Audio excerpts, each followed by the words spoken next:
Why do you think it is that Israel always seems to win when it is at the same time a global pariah? Mm-hmm. Well, I think there are several aspects to the question.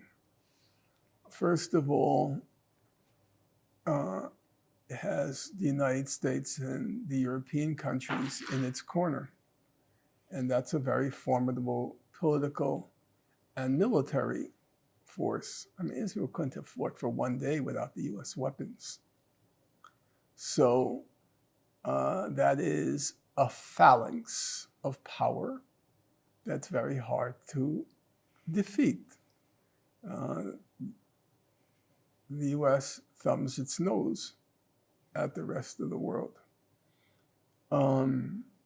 Secondly, there are definitely deficits in the Arab Muslim world, which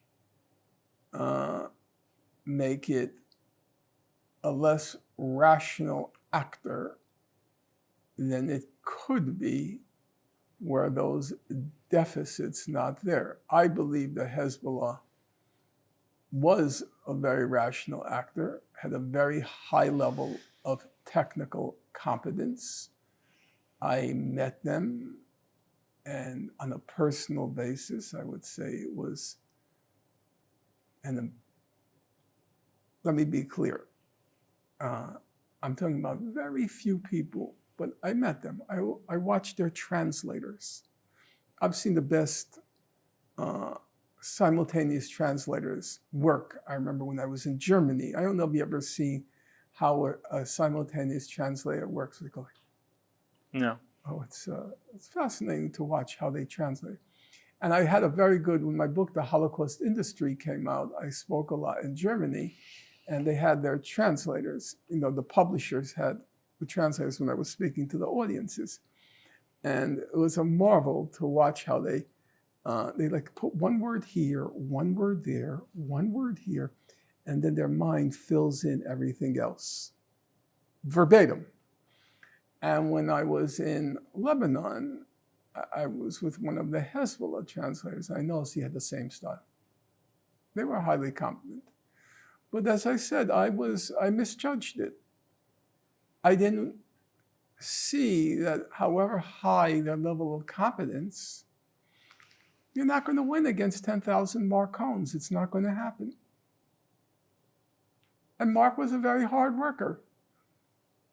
I think he probably worked as hard as the Hezbollah technicians worked, you know. I remember Mark said to me, he knew I wasn't keen on Bush, Cheney, Rumsfeld. And he was working in the White House. He was the head of the computer system. And he wanted somehow to justify what he was doing in my eyes. And he said to me, you know, Norman, they work very hard. And it's true, they do. If you read the accounts of Rumsfeld stood at the lectern, and he was constantly sending out memos. They quoted Rumsfeld's snowflakes. That was the expression he used. He stood there, he didn't sit, he didn't like to sit, 14 hours a day. He worked hard. I mean, yes, Bush was kind of no-show. Bush Jr. Reagan was less than a no-show. They said he used to be in the Oval Office maybe 3 hours eating jelly beans. Good taste. But they work hard.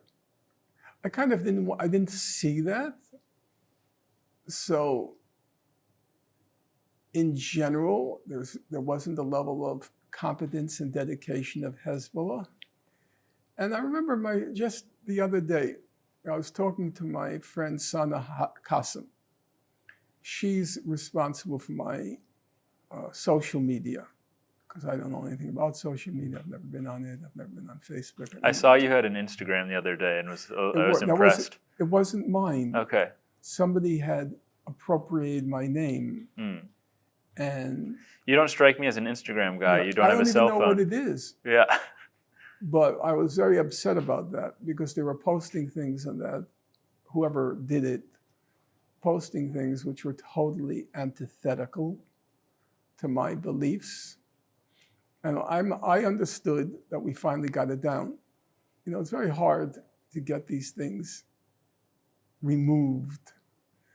In any event, Sana Qasim, she's a chemist. She's Palestinian. And she's a chemist. And she said to me,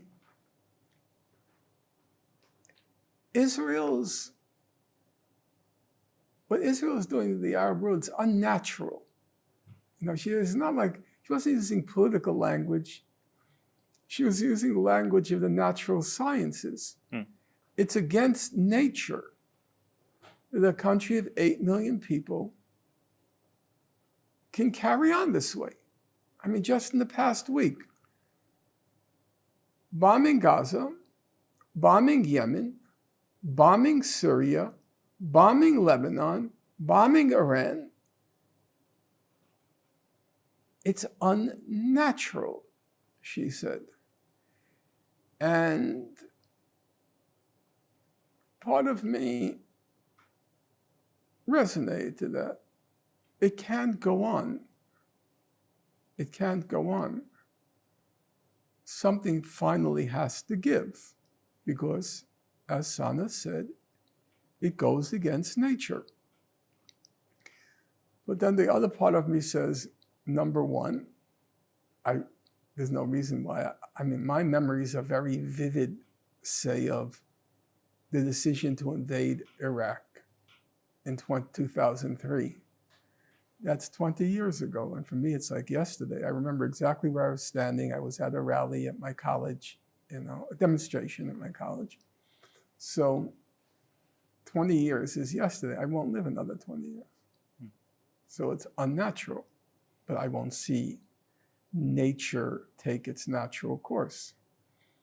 And the other thing is the most famous economist of the 20th century is, of course, John Maynard Keynes. And it was famously said by him, he was attending, I think, an economics convention. And the various economists were talking about, in the long run, this, in the long run, that. No, I think in the long run, this. No, I think in the long run, that. And Keynes' famous intervention was, quote, in the long run, we're dead. Which means, which I translate as meaning, it's kind of irrelevant to talk about in the long run, because we won't be around for the long run.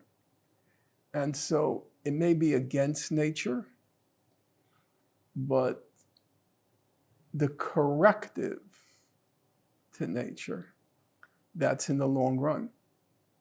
And I don't know whether I'll live to see it or whether it'll ever come to be. The long run can be very long.